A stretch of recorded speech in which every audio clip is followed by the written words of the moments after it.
Hi, I'm Elaine Englehardt from Utah Valley University, and we're having our discussions on democracy today with Laura Hamblin, a scholar and professor at Utah Valley University who spent a great deal of time with refugees from Iraq who have gone to Jordan as a refugee area. And helping me with the discussion today will be Mary Robison and our friend Luma, who is a refugee and is now at Utah Valley University. So welcome to all of you. And if I could just get each of you to tell us a little bit about yourself. Laura, why don't you tell us a little bit about yourself first? All right. I'm part of the English faculty here at UVU, and my area of emphasis is actually creative writing. I teach women's lit, and I'm now teaching ethics and values. And I was interested in doing my specific research because it's sort of, I was able to mesh a number of interests, women's issues, peace and justice issues, and narratives, so it all kind of came together. Oh, wonderful. And Mary, tell us about yourself. I'm a student here at UVU, a non-traditional student. I first got to know Elaine by taking a ethics and values class from her. I took a class from Bonner Ritchie on international communications and was interested in learning about Islam and the areas in the Middle East, and that began my journey, and I'm anxious to learn about Laura's project and speak with Luma today. Great. And Luma, would you like to tell us about yourself? Yeah, of course. My name is Luma Al-Awajnah. I am a Palestinian refugee. I live in Jordan. I hold a BA in German from the University of Jordan. I came here to pursue a minor in peace and justice. I'm really interested in peace and justice issues and the Palestinian issue in particular. Wonderful. I will look forward to your research and your writings that you do on this. Thank you. And I'm sure it's marvelous for you to get to know someone like Laura Hamblin, yeah, of course, who is just so generous and warm and open in so many ways. And Laura, that's why you were the perfect fellow for the Center for the Study of Ethics. You were our first ethics fellow a couple of years ago, and funded by the center, found other funding of your own, took a sabbatical, and went to Jordan for a year to interview women who were Iraqi refugees. Tell us about how you picked this project, why this was so important to you. Well, you know, traditionally and historically, women have little to no say about the decision to go to war, and yet women inevitably bear the brunt of the costs of war. And here in the West, very little of our media has touched on the issue of Iraqi refugees. And when we hear anything about them, inevitably it's from a man's perspective. And I thought, this is a face of war that we're just not hearing about. And yet it is so important when we think about the costs of war. You know, the costs go far beyond our individual soldiers, the loss of life of our soldiers, the veterans and the care they require afterwards, or even just the price tag of the war. And so I wanted to highlight and get their stories of what it's like for them. And I love the photographs that you've done too. So it's not just the stories, but the photography as well. Mm-hmm. And Luma, can you tell us where you were living when it was made known to you that you should leave and come to Jordan, and kind of the circumstances? Actually, I was born in a refugee camp, so I've never just had the chance to live in my country, my homeland, Palestine. My parents are the people who were among other millions of Palestinians who left their countries in Palestine and come to live in a refugee camp in Jordan. So it's like talking about the homeland that you've never experienced to live there. So it's like pain in you, it's really something really painful for you just to be far away, to be a Palestinian, but at the same time you don't live in your homeland. I was born far away from my homeland, distant in Jordan. I never lived in my homeland. And you've never been there? Yeah. Thank you. Could you give us an idea of what it's like to Yeah. be in a refugee camp? Yeah, actually this question kind of familiar for me because most people like they have no idea. It's like the refugee camp itself. It's really I live in Baqa camp, one of the largest refugee camps in Jordan, and like it's about 130,000 Palestinian refugees live in this small camp. Like most of like the homes are really very close from each other. Sometimes you share a wall with your neighbor. They narrow like lanes, and there are no streets for people and other streets for cars. You know, sometimes like cars and streets and children bring the streets in the same place. It's like kind of like the people there suffers a lot, and they face many kinds, like all kinds of problems, economic problems, social problems, and like we still like even in the Middle East, people look down at people from the refugee camp. So it's like more than a problem. It's a problem that it's when you are far away from your homeland, and when you are a refugee, and the other problem when you cannot like afford to for the future of your children. So it's more than one problem in one, like. Thank you. So, Lara, tell us about a specific woman from Iraq who needed to leave the country, flee, and come to Jordan, and the circumstances that she had to live in once she got to Jordan, how she got to Jordan, how she had to live. Well, one of the stories, and I actually, my translator's name is Hala Al-Saraf, and she's an Iraqi refugee herself. We almost got her I know, here. and I'm still hoping at some point we will. Because we wanted to do this discussion with Hala, Oh, too. she's an amazing woman. And we were able to interview people from the whole gamut in terms of socioeconomic class, education, marriage, different, married, divorce, never been married, polygamy marriage, children, no children. We interviewed Muslims, Christians, and Sabians, and so I was very pleased with the fact that we got a wide range of experience. But one experience that which was, so many of them are devastating and unimaginable, but as academics, there was a woman who actually was a PhD and taught Sharia law at the University of Baghdad. And her husband was also in religious studies. He actually got his PhD from the University of Denver, my alma mater, so it's strange the way, small world in some ways, but she was telling us about when Saddam's regime fell, the schools, almost everything sort of fell apart in many respects. And many of the academics and professional people were threatened. Of course, a lot of kidnappings, and the motive for the kidnappings was mostly financial. When the economy collapses and the jobs aren't there, and how are you going to feed your family?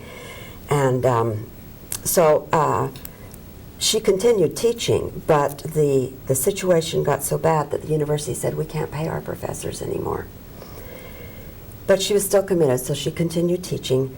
And it got to the point where the students were bribing and threatening the faculty and saying, I want such and such a grade, and offering money or pieces of furniture or food or so forth. And many of the faculty found themselves with very little alternative. She said that, and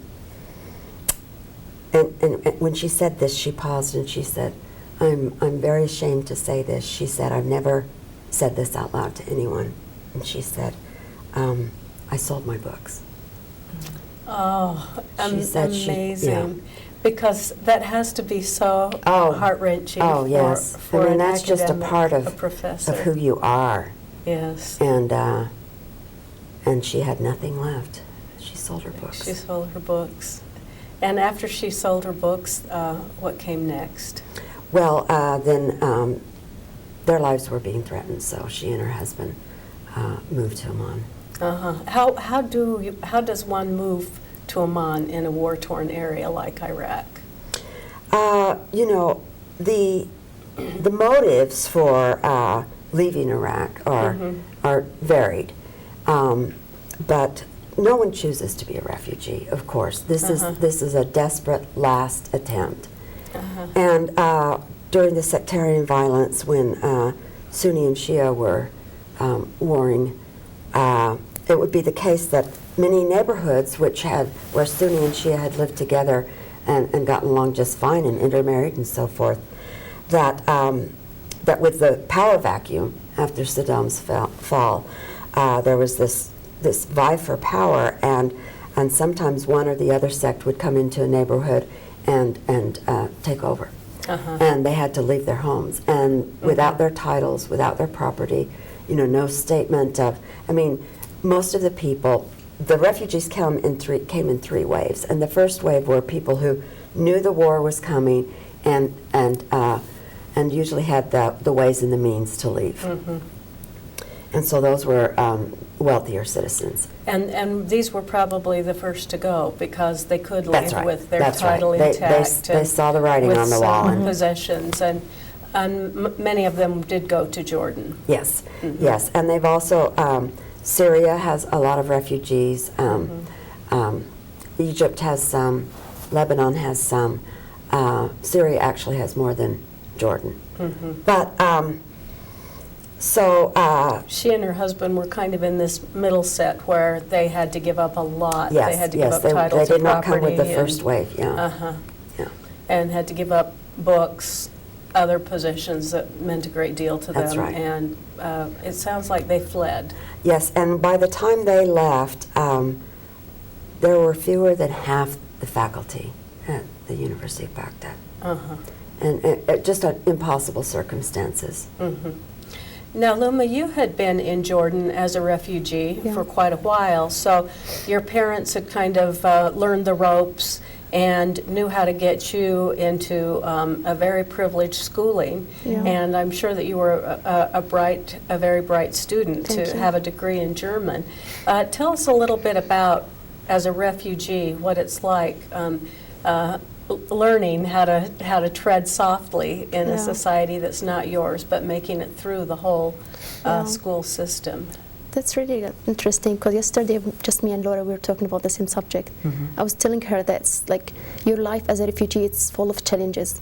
It's like social challenges, economic challenges. Sometimes you have to challenge yourself, because sometimes you feel like I am bound down, like I am chained, I cannot do anything because I'm a refugee. Everything is difficult in my life. And even just, you know, simple dreams, like just to be like a university student, to pursue higher education. Sometimes for many Palestinian refugees, it's just the dream cannot be fulfilled. Maybe I'm one of the lucky people at the camp who get this chance to pursue higher education. I got a BA in Jordan. I feel really something like a miracle happened for me to come here to the States and to be able to pursue like a degree, another degree from American school. It's like just a dream, and I cannot even believe sometimes when someone just come and just wake me up. You know, I just feel I'm dreaming really, and it's like I told you, it's really difficult. Like for example, like my parents, especially my mom, she's really so much like her dream for me. Because you're going to be someone important, and she told me this, and she sacrificed a lot for me to come to here, and because I think she has a belief in me, and because I believe like if the world going like if a superpower will change the world, it will be through education, proper education for everyone. And really, I really believe in education. I want to do something like to be educated enough to be able to educate other people about my issue, to go back maybe for once, to do something important for the refugee camps, to do something important for the people, Palestinian people, just to give them the trust in themselves back and believe. Just all of those just dreams. I hope I'm able like to do them. And this is my first step here in the States to do something. And yeah. So how did you walk to school? How far did you have to go to get to the university? Yeah. And what was your day-to-day it's a kind of like, it's not easy thing because basically I don't have a car. So like we depend totally on bus and other means of transportation, bus or taxis in Jordan. So it's kind of like my day like starts at 8 o'clock or 7 o'clock. I have to be at the university at 8 o'clock or 9 o'clock. I worked at the university as well, like as a part-time sometimes, just for some money for me, just to cover some personal expenses, because like it's a like overload for my family because we are a big family. And like my father and mother supposed to support all of us, and that's really, I'm just trying to do anything just to help. And after that, it's like those people who just were cutting, like they're taking from their money and they're doing like sacrifice everything and many things in their life for you. You have to be like upon their trust. Like I have to work very hard, and I was really doing my best at the university just to make them just like feel good, like we had a belief in our daughter, and our daughter was upon our trust. Like we did many things, and after that, like it's one of the most like the things that changed the whole of my life when I met Laura Hamblin. She taught me at the University of Jordan. She was my professor, and I took an American class, novel class with her, and she was the person who inspired my life and changed my life. You know, just like she put her magical touches in my life and changed everything, and she helped me to come here to the States. Like it was like her own effort. And she like make me believe sometimes, because sometimes I told Laura it's dreams. You keep like thinking of many things, but you know you cannot step. Those are dreams. You will never do them. But Laura, you will never achieve them. But Laura make me feel sometimes some dreams are able to be fulfilled. And you know, Lara, when I listen to Luma's story and I think about the times that I've traveled abroad, and everything's been set up for me. You know, I know where my hotel's going to be. I know where the next stop's going to be. Everything is certain for me. Now, I can't imagine being in a country where I don't understand the language. I don't know where I'm going to be staying. I don't know where my next meal will be taken. I have no idea. Tell me about the life of a refugee learning the ropes, so that I'm sure that getting an education has to be one of those amazing goals that they want, but can they do it? Sure. Well, it's interesting. Initially, I mean, Jordan, when I was there, they estimated just over 5 million people. Is that correct? Yeah. Population of Jordan. And the number of Iraqi refugees was, they estimated to be between 75,000 and 2.5 million, which is to say almost 1 in every 6 people in Jordan right now is an Iraqi refugee. So refugees had each other. Yes, they did. They could tell each other where they might be able to find a place to stay or get some food. What were other ways that they learned to cope in a whole new system? Well, you know, there's so many challenges to face. And speaking of education, initially Jordan, they were assuming that the refugees were going to be, it would be a temporary situation. And so they didn't allow the Iraqi children to attend school. By 2007, it became apparent that they were not returning, the refugees were not returning. And there had been, and this is 4 years into the war, and so there were children who had not attended school for 4 years. So Jordan said, okay, we're going to allow the Iraqi kids to attend school. Although there is a law that if a child has missed more than 3 years, they cannot return to school. So there's a whole segment of the population which will not be reintegrated in terms of education. They expected 35, I mean, there's over 50,000 Iraqi children, and they expected 35,000 to register for school. 7,000 did. And the reasons why they didn't were varied. Some of them are working and supporting the family. Some of them don't have their proper legal papers to register for school. Some of them, although the schooling is free, just the transportation itself was formidable for their family, and so their children didn't attend. And then some of them were teased and so forth, and felt uncomfortable going to school. And if a child had stayed out of school for 3 years and they're in junior high, they're not going to go back to elementary school. So, and then some of the parents were so anxious about their legal status that they were afraid that if they registered their children for school, they would be found out and they would be deported back to Iraq. So many challenges. What would happen if they were deported back to Iraq? What would happen to the parents and the children? Well, that depends on the individual. But they were leaving the country, of course, in dire circumstance. And most of them did not have a home to go back to, did not have the job to go back to. Or even school. School, social status, just a very, very difficult situation. Mm-hmm. Well, so if you have people who had to leave Iraq for a myriad of reasons, maybe you have criminals, maybe you have people who are not, you would not choose to be your next door neighbor, and so you have the social problems there. Sure. And so even in a refugee camp, you could be fearful for your life. Yes, yes, of course. Absolutely. Oh, wow. Yeah. In fact, one woman we interviewed, her husband had collaborated with the U.S. military, and he had infiltrated an insurgent group and was able to transport something like 5 tons of weapons to the Green Zone. And he collaborated with the military with the understanding that he would be taken care of. Right. And 70,000 Iraqis collaborated with the U.S. And many of those people are refugees because some of their countrymen see them as traitors. Mm-hmm. Mm-hmm. And then they come to Amman and they're still known for their work. Mm-hmm. And this particular man had been beaten 3 different times by strangers and had to be hospitalized once for it, yeah. So everywhere he goes, he feels like he's being watched.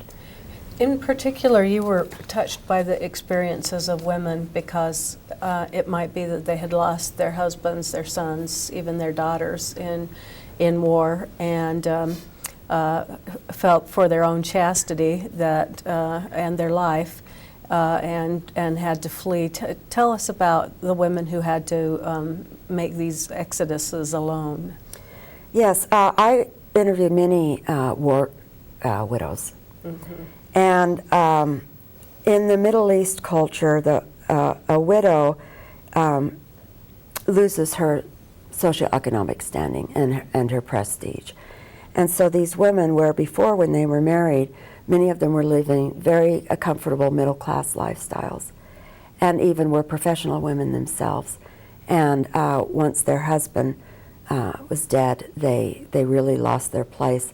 And now, scripturally, that's not supposed to happen, is it? The widow is supposed to be protected and esteemed, but then you say this is, however, not the case. Well, and like any religious group, be it Islam or Christian, there's the standard and the doctrine, and then there's the actual action of the people. Uh-huh. And some of these women, brothers would watch after them. In fact, one woman, her husband, she was not a widow, but her husband was able to immigrate to Sweden, uh-huh. and he did it without telling her. So in many ways, it appeared as if he had deserted her and the children. And her brother came from Iraq, and he was doing okay in Iraq.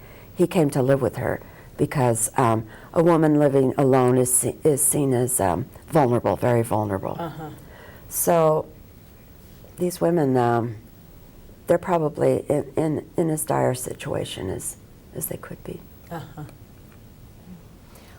Were they provided in a refugee camp with food to sustain their life, or did they need to go outside, earn money to purchase food? First of all, the Iraqis are not in refugee camps the way the Palestinians are. Okay. And it's my understanding, correct me if I'm wrong, but the Palestinians have stayed in the camps rather than sort of infiltrated the country at large, the citizens at large, okay. because they're making a political statement, right? We have Palestinian refugees who live in cities, but those people who most other Palestinian refugees choose to stay in the camp because they have the right of return back to Jordan, those especially in the camp. So many people say we're going back home, that would be easier for them. For other reason that most of people prefer to stay at the camp because they could receive aid from organization like UNRWA. It's really difficult for any agency or organization to go and look for Palestinians who are separate in cities. So most of them, they prefer to be in in camps where it's easier for them to live. Okay. And all of them, again, it's my understanding, are anticipating one day being able to return to Palestine. And Luma's father has the key to their house still.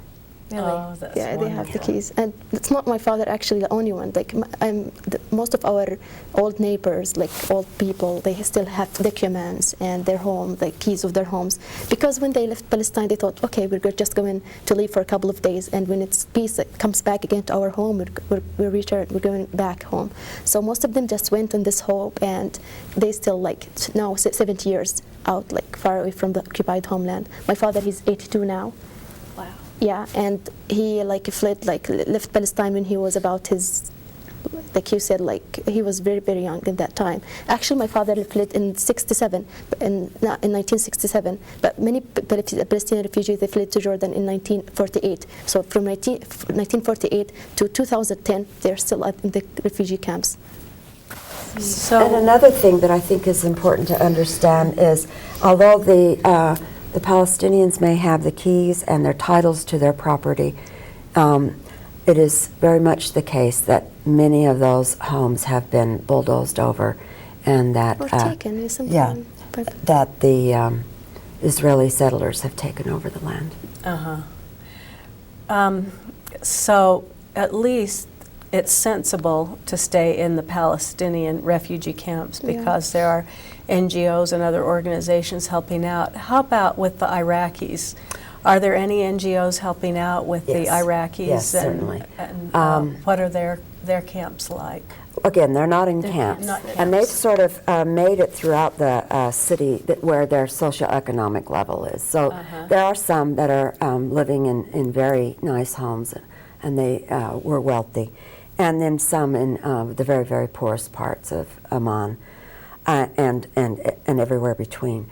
But because they, the main organization is the United Nations High Commission for Refugees. Oh, okay. And they register with the UNHCR and are provided some care, some help with food. But the thing of it is, there's so many. And this was not expected. This was not planned for. Jordan is not a wealthy country, and to have all of this burden placed on the Jordanians and UNHCR, when we're aware there are refugees throughout the world who are struggling every bit as much. Then there are some religious organizations, Caritas with Catholic Church and Save the Children, and so there are various sources for aid and assistance, but it falls short of the need. Lara, could you tell us a little bit more about the war widows that you met and how they would sustain their lives on a day-to-day basis?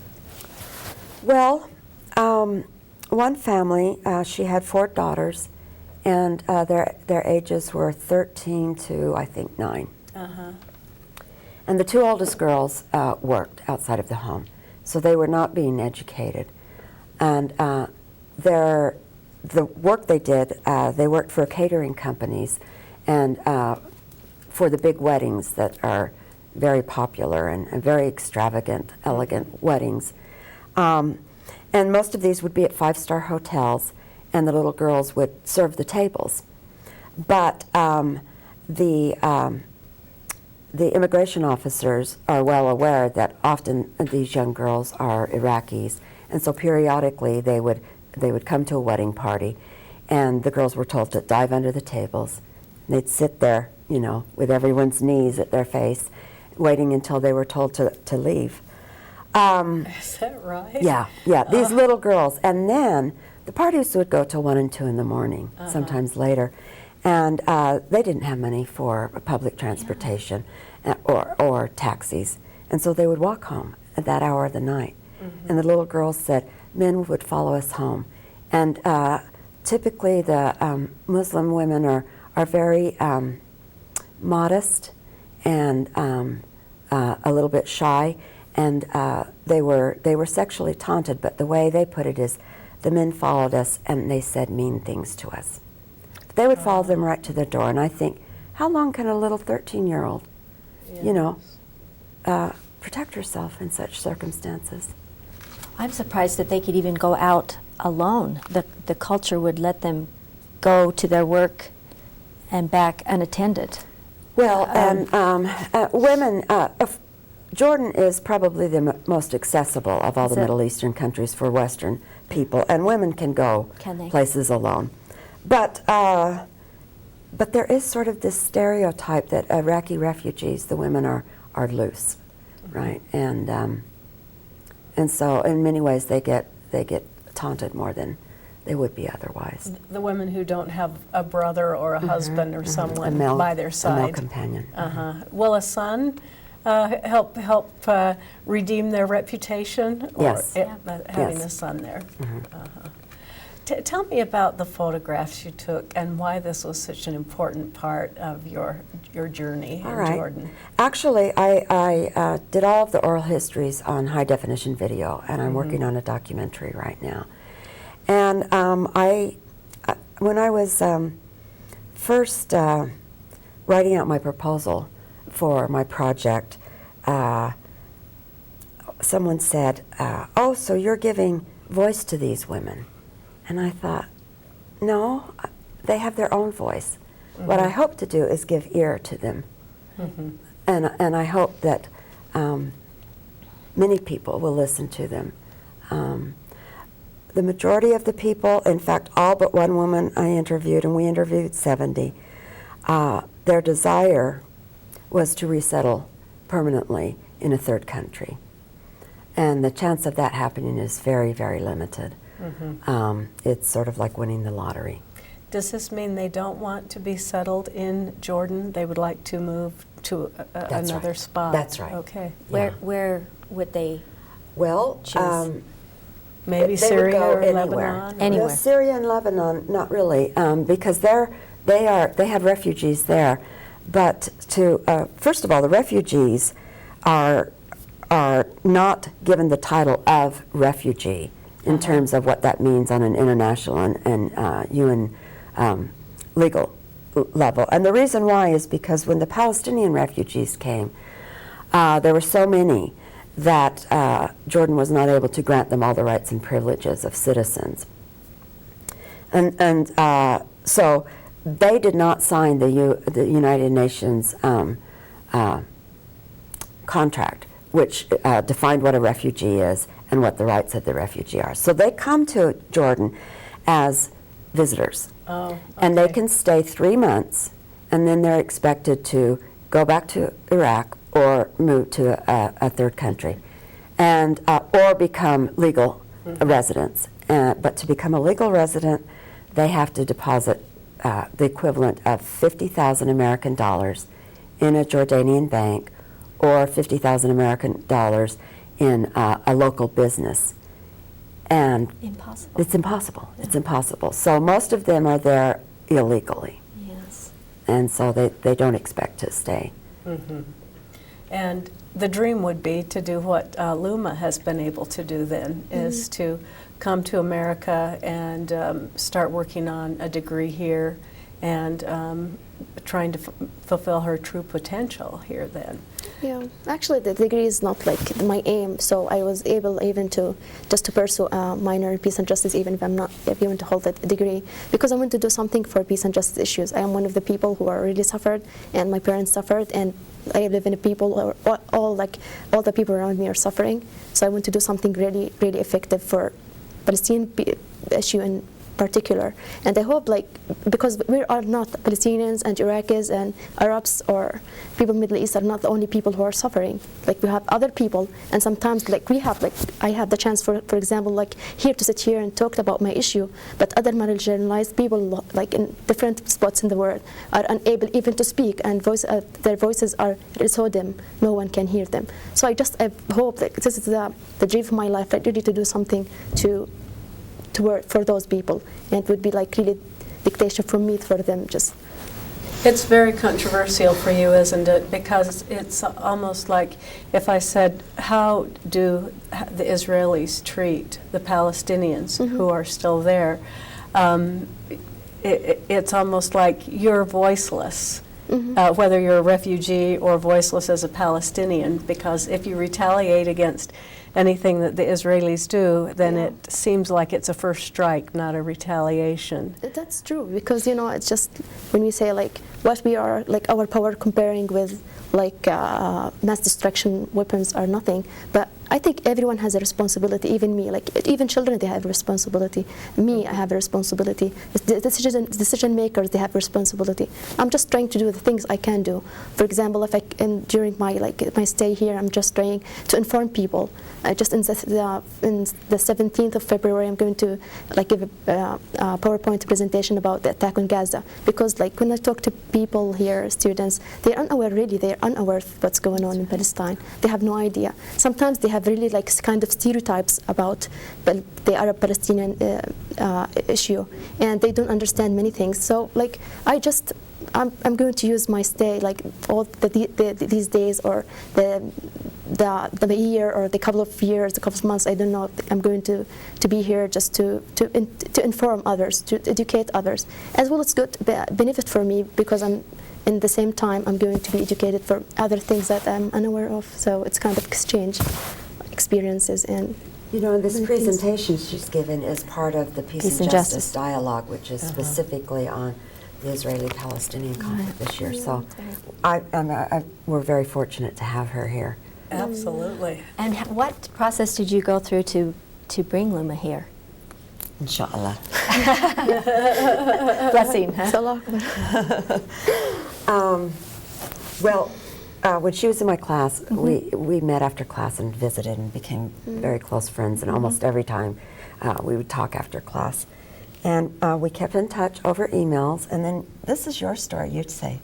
It's like all kind of challenges for me, because, you know, like, at the beginning I have to face, like, challenges, social challenges, because, you know, they have in the Middle East, it's really difficult for a female to leave a family and go to the Middle East like the States or overseas by herself. So, like, the first time I told my family, everyone, are you crazy? What are you doing? Like, you know, what are you doing for yourself? Like, everyone was making me just feel, like, really bad and upset and frustrated me. So at the beginning everything was very complicated and difficult for me. So I said, like, okay, I told some people and they frustrated me, so I'm not going to tell anyone. So I kept working with me and Laura, like, still changing emails and between me and her, until everything I put everything in the right place. I had the interview, the embassy interview, and everything was in the right place. Everything was in the right place. So I said, it's the time for me to book the tickets. So I told my family, like, because I said to myself, if I told them before and I said no, so everything that will just go in vain. So let's wait and have, like, to do whatever I can do and see where things will go. So after that, I told them that I have everything done now. I need just say yes. And once I say that everything is okay and I have really strong will to do this, and this is my dream, and no one can prevent me from doing this, they say okay. And I booked the tickets and I came here. Besides other difficulties, it was really difficult for me, economic challenges and social challenges, sometimes the stereotypes that they have about America, that in the Middle East, like, everything was really difficult. But, you know, it's a miracle for me to come here at all. So is your family discriminated against because their daughter is doing this unusual I cannot say thing? Discriminated, because some, like, my mom, my sisters, some of, like, my brothers, they supported me so much. But other members of the family, because it's not because they're discriminating, like, they want to be mean to me, but they want to protect me, because they have stereotypes, you know, like, it's America is bad, America is, they have sometimes discrimination against Muslim, or it's not a safe place. just don't forget about, like, don't think of this point, like America, it's somewhere far away, and you're not to be able to support yourself, and you need someone, you need a man with you. Right. How could a female just leave her country and be, that's weird for them. So I'm trying, I understand my parents when they have their own fears because I'm their own daughter. At the same time, I tried just to explain things for me, for them. And Laura helped me so much because I told them before about this wonderful professor I met, and she did everything she can do for me to help me to come here. And for my best luck, like, I discovered I had a cousin here in Utah. Would you believe Yeah. it? I Guess really where he lives. I knew always knew that. I have Really? yes, You I have really cousins in go the to Utah? States, but we were disconnected. I never knew that I have a cousin in Utah. So it's just my uncle like passed away, and I met him in the funeral, and he told, like, we started to know each other. He told me about yourself. Tell me about yourself. So I said I'm going to. I have a plan to come to study at Utah Valley University. Do you know this university? He said, are you kidding? In which state? I said, of course, in the state of Utah. He says, are you kidding? It's just only, like, he lives in West Jordan. Yes. It's about 40 minutes just from, I was, oh my God. And after that, everyone, like, gives comfort, gave comfort to my family. Right. Of course, you have a cousin, and they're not going to be alone, and you have professors, so everything just been. So it's all worked out. Yeah.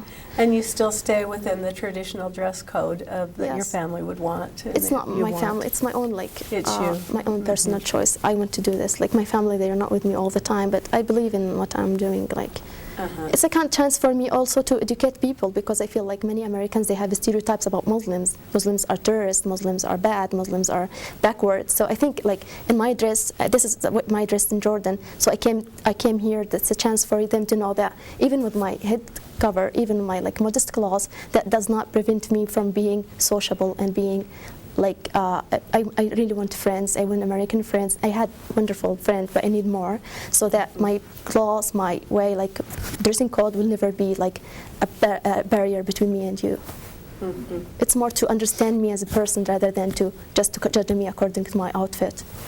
Yes. Well, Lara, how did that work with these other 70 women that you interviewed? How did you get to know them and help them feel comfortable with you, that they could tell you their life story, that they could tell you very hurtful things that have happened to them, or maybe how their whole life has been just dashed and torn apart?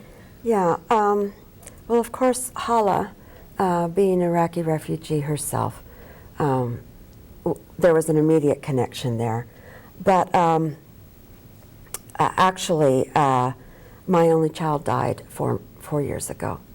And as I would introduce myself to them, it was interesting if I let them know that. And it wasn't always, it didn't always seem the thing to say, but when they knew that, there was immediate connection. We were women who had lost the things that were most meaningful in our lives. And all but one woman agreed to be interviewed, and we're very happy and anxious to be heard. So there didn't seem to be a boundary, you know? And what were the kinds of questions that you asked them? What will we see on this documentary? I am so sorry about your wonderful son, Blake. And I think that I also have a depth of understanding with these women because of I'm a widow myself, and understand what it's like to lose a husband. But I have been, you know, so blessed to have a job here at Utah Valley, and so it must be so very difficult to find a new way as a war widow, or even as a family. It is, and you know, the biggest need that I saw, which was almost universal, these women, for the most part, had no hope.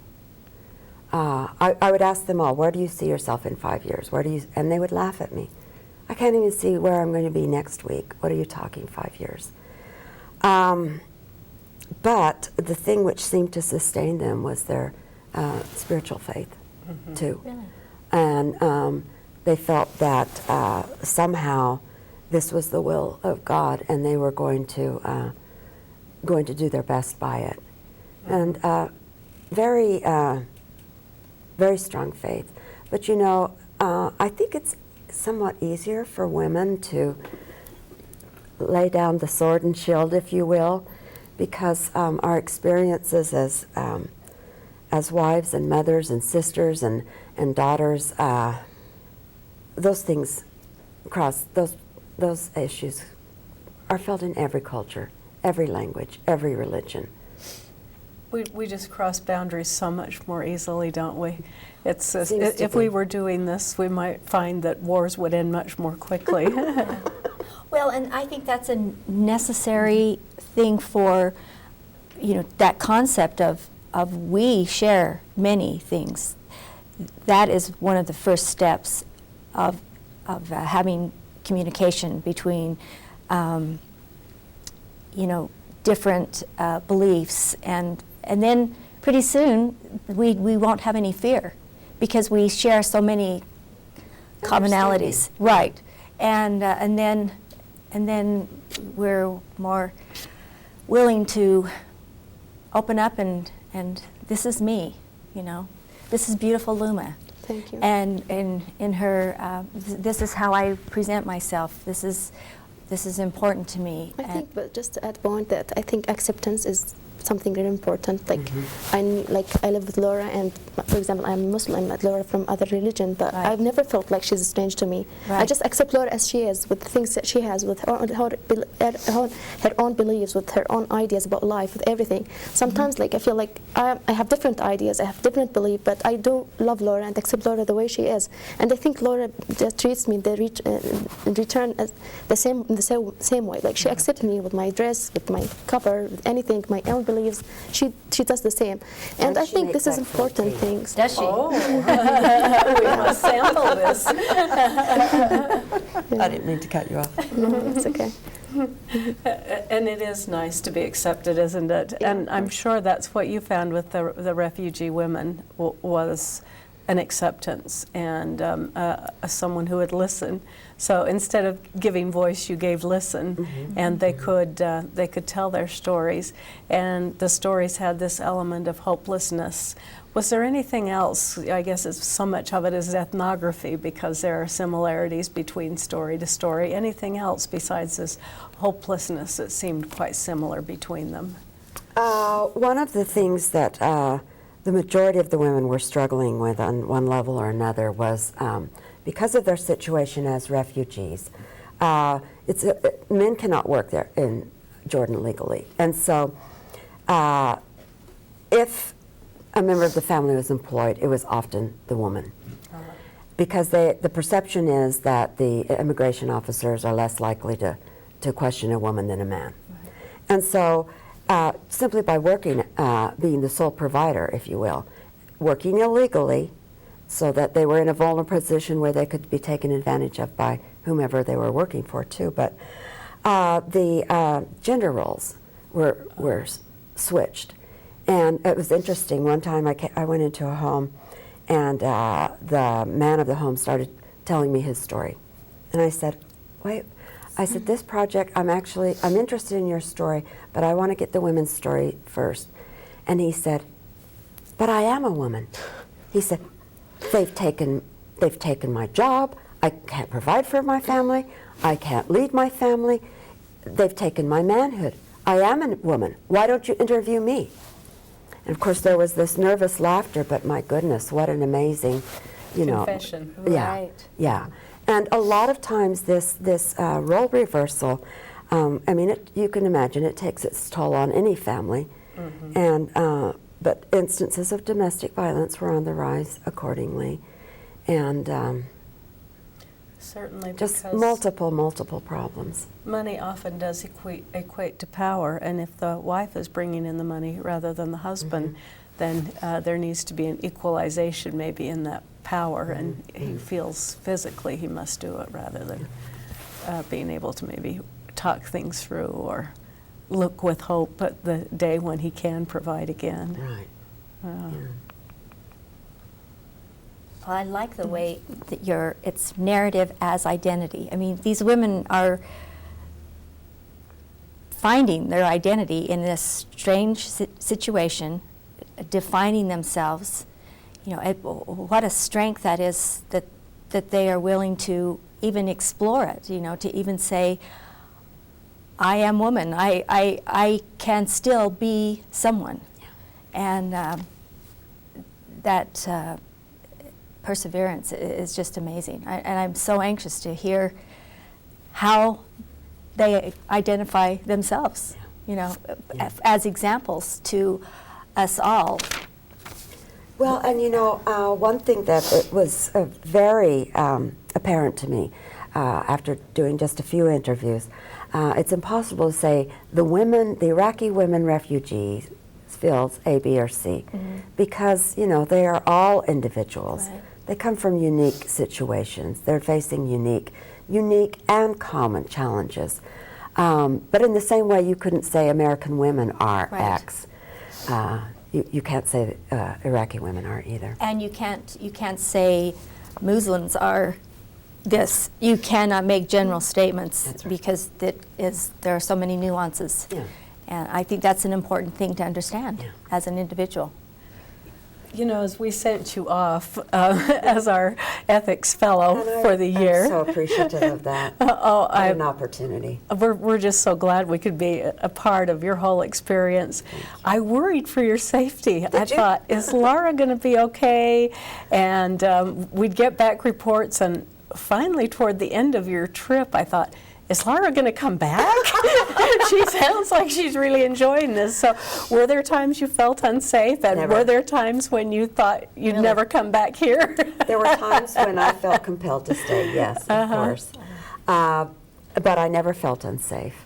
One of the reasons, I might have felt unsafe in other countries, but you know, because of the British rule over Jordan, many of the people spoke English, so it was not difficult for me to get around.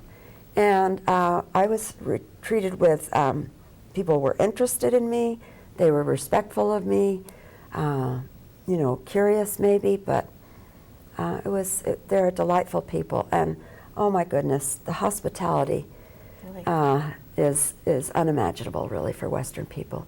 It almost brings us to shame, the level of hospitality they express. They had so little, but they wanted you to share it with them, whether it was tea and cookies or whatever it might be. Did they have adequate clothing, adequate food, adequate ways to get by day to day? Well, some did and some didn't. Many of them would, there were cigarette saleswomen. One woman who worked in the Ministry of Education under Saddam's rule was selling cigarettes on the sidewalk, and this is sort of as low as you can get. And they would wear burqas to protect themselves so that they wouldn't be harassed. Why don't you tell our viewers what a burqa is? All right. Do you want to tell them what a burqa It's okay, you could like tell. Okay. The burqa is or the abaya, it's also known as, is a very modest covering. And in addition to the hijab, which Luma's wearing, they would wear a veil over their nose and mouth. And one woman who was actually Kurdish, and she wore a burqa all over the place, I mean, in and out of the house, but she said that she was a war widow, and she just wasn't harassed when she wore the burqa, so she was much more comfortable wearing that. The majority of Jordanian women do not wear burqas. In fact, it's a real minority. I had one in my class, but so. It's the Gulf most, like in Saudi Arabia and Gulf countries, that kind of dressing is separate, but in Jordan we don't like have. Sometimes you could find some individuals from here and there, they choose to, for different reason. Sometimes for personal choices, otherwise for like the family, sometimes religious like A beliefs. comfort level, a spiritual level? You could, It is mandatory in Saudi Arabia, though. It of course. is. Yeah. And Lara, what are your plans for the future? We're running out of time here, so tell us what to expect next from you. And Well, getting the documentary out, but it looks like I can do that this year. Get it done this year. are you going to put it up for Sundance or try to get some? I will put it out with all the film festivals. Oh, yes, of wonderful! course, yes. Awesome. And then Luma has said to me, "Why don't you do a film on the Palestinian refugees. Oh, That would be your And I next step. said, you must do if this, you help Laura. me. Yeah, of course I will. So, Oh, it sounds like your next project is just pulling you almost to start and working again, on it. you know, the West, if we think of Palestinians, we think of them inside Israel, right, and Palestine, as opposed to this large population which is living in Amman right now. Do you have a last question for Luma or Lara? Oh, I think, not a question, just I think, as you said, many people don't understand even what it's like to be a Palestinian in the Palestine Yeah. area right now, as let alone being a refugee, you know, in another country. And anything, I think Luma has a great opportunity, Yeah. and to let people know, open their eyes, and become educated about the plight of these people, and then they can make their own educated choices, and then make those choices be known, Yes, of course. you know. Yeah. And I think Mhm. that's great. That I'm grateful, really. I'm Right. here. I have this chance. Like, I really appreciate every moment and every day for Well, my you know, life. and Yeah. Luma seems an ideal person to come here because she defies every stereotype of, you know, of a Muslim woman. And I just love that. She's giving Arabic language classes for free this semester. Oh, really? Perfect. Yeah. That's a perfect way for us to end this segment. So, Lara, we will be looking forward to your documentary, and Lara and Luma, we Thank will you. be looking forward to your work on course. Palestinian refugees and a documentary on that. Of course, yeah. So, thank you for joining us, Thank you. and we hope that you enjoy this discussion on democracy from Utah Valley University. Bye-bye.